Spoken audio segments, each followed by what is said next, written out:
I thank the gentleman for yielding, and I certainly agree with the previous speaker that we do need to have bipartisan cooperation on this. And of course, we got off on the wrong foot. This bill was passed in the House without having the beauty of subcommittee hearings. There was one general hearing back in December before many of the members who voted on it were even sworn in to be a member of Congress. So I think we could go back and this week, maybe in a conference committee, open it up and allow some of the amendments that were left out on the Senate or the House side to be included in it, and maybe we could work in a bipartisan fashion. You know, this bill, as it is now, is more expensive as it comes out of the Senate than it was by the House, which had a bipartisan vote against it. There was a partisan vote for it, but a bipartisan vote against it. Only 7% of the spending in the bill goes to public works projects. That's $57 billion out of $838 billion, and only 22% of the money can actually be spent this year. So much for urgency and shovel-ready projects. The Senate bill actually increases spending $19 billion over the House bill, which on a bipartisan basis so many of us voted against.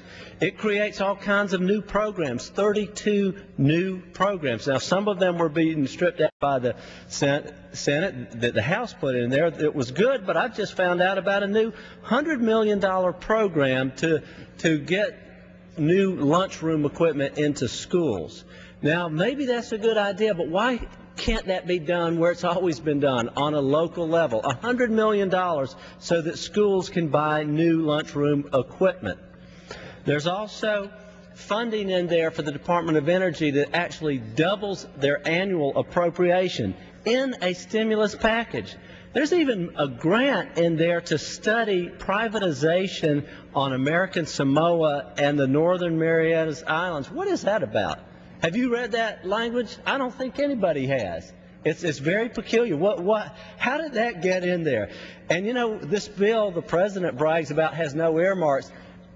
Let's be serious. It has $200 billion worth of earmarks, but they will be made by state and local authorities.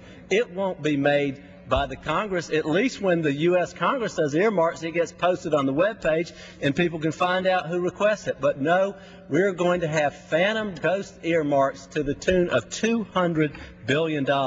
You know, Madam Speaker, the Republican alternative to this bill creates more jobs at a lower price tag. The Republican bill, through tax credits to small business, creates about 6 million jobs, and that's from the Congressional Budget Office, a nonpartisan analyst of this.